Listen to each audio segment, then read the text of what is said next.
大家好，我係阿夫拉。咁啊，農曆新年呢段期間咧就休息咗1個禮拜，咁我依家翻嚟啦。咁阿格羅亞嘅約簽咧就喺2月5號咧就開始咗噶啦。但我相信咧好多人咧都對佢咧唔太感興趣，包括我在內。就算我有霍霍同星期日，我都唔抽阿格羅亞。但係我對阿格羅亞嘅光錐咧就有少少興趣。但係好不幸咧，我就彎咗楊叔嘅光錐，咁我要花多少少錢咧去抽個大保底啦。咁喺講阿格羅亞嘅光錐之前咧，我首先講一講點解我對抽阿格羅亞冇乜興趣咧。首先係大家咧，如果理解呢個角色嘅話，佢大致嘅機制咧就係同呢個嘅益靈咧去攻擊某個指定目標，仲要提高益靈嘅速度，從而達至多動，令到阿格羅亞同埋益靈咧可以藉住多動咧去多次攻擊目標。但係大家都知，我有嗰句講嗰句，阿格羅亞呢個人物咧非常保值。如果你有研究佢嘅痕跡嘅話，你會發現唔到咧任何一個地方咧同佢嘅傷害倍率係有關係嘅。亦即係話阿格羅亞呢個人物咧係冇傷害倍率噶啦。咁一個人物冇傷害倍率嘅技能咧，效果係乜嘢呢？個後果就係好快俾未來嘅數值膨脹就淹沒咗呢個人物噶啦。喺我嘅角度嚟講呢，一個人物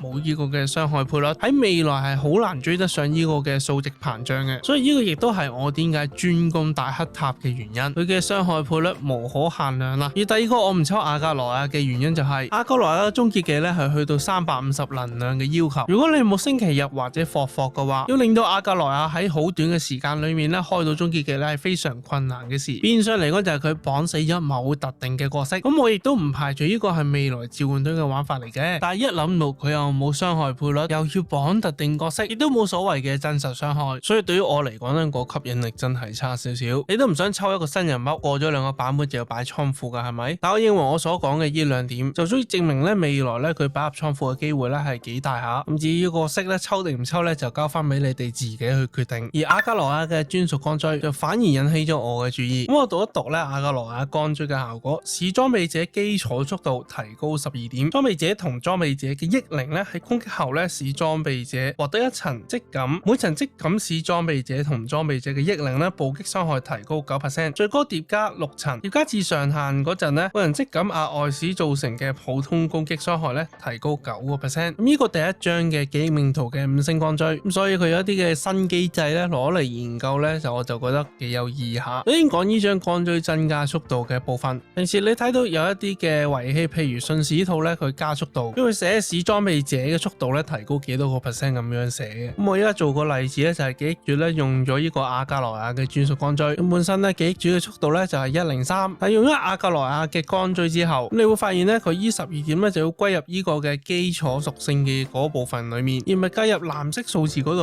咁所以咧呢度個分別咧就好大啦。大家都知道咧好多嘅遺器啊或者光錐咧，佢哋呢度講嘅速度增加好多時咧都只係包括呢個嘅基礎速度，亦即係話痕跡加嘅速度唔計，遺器加嘅速度都唔計噶啦。如果記憶主串信使套2件裝就有呢個嘅速度加6%，本身記憶主嘅基礎速度就係103，所以照道理就係103嘅6%。但係我用咗阿格羅亞嘅專屬光錐之後，由於呢12點速度係歸入基礎嘅屬性，咁就變咗咧記憶主嘅基礎速度咧就係115。所以如果記憶主串2件嘅信使套就係計呢個嘅115乘翻6% 嘅速度啦，呢度就起碼有多7點嘅速度啦。而佢6層嘅積感咧就係針對益靈嗰部分，咁大家咧就要記住咧，提升裝備者嘅暴擊傷害跟呢個提升裝備者同裝備者嘅益靈暴擊傷害咧係兩回事。喺戰鬥嘅過程中，任何變動嘅對裝備者嘅暴擊傷害都一律唔會對益靈有所影響。咁我就舉一個例子，例如奇想招樂園，佢效果就係使裝備者嘅暴擊傷害提高16%，當存在裝備者召喚嘅目標嗰陣咧，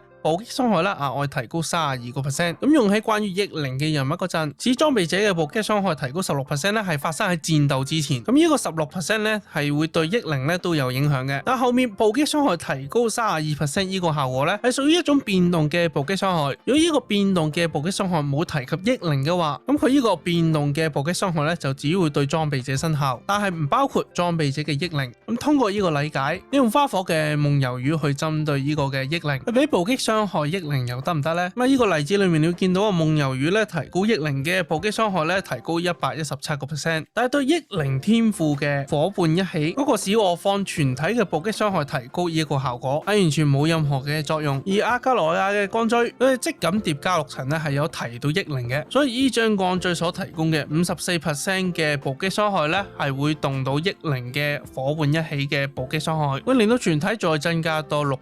嘅暴擊傷害。咁講到呢度，其實理解到啲乜嘢呢？戰鬥前所增加嘅固定暴擊傷害呢，就算只係針對裝備者呢，亦都會對億靈有效。但係進入咗戰鬥過程嗰陣，如果呢個變動嘅增加暴擊傷害呢，只提到裝備者，但係冇提到億靈嘅話，咁億靈嘅暴擊傷害呢，就唔會跟住裝備者嘅暴擊傷害呢而提高噶啦。所以大家以後要記得玩有關記憶命途嘅任務，最好揀一啲咧去針對裝備者同裝備者嘅億靈呢一種嘅效果咧去做選擇。例如阿加羅亞嘅鋼錐即感嘅6層，呢54% 嘅暴擊傷害能夠為記憶主嘅億靈天賦伙伴一起咧為全水再提高6% 嘅暴擊傷害。如果再加上英豪嘅套裝，裝備者再用億靈攻擊嗰陣，要再令到裝備者同億靈嘅暴擊傷害咧再提高30%，亦都變相咧再提高億靈天賦嘅伙伴一起咧嘅暴擊傷害咧再提高5%，導致我目前咧為全隊增加嘅暴擊傷害咧去到66%。不過坦白講，我嘅英雄遺器咧，我仲未開始去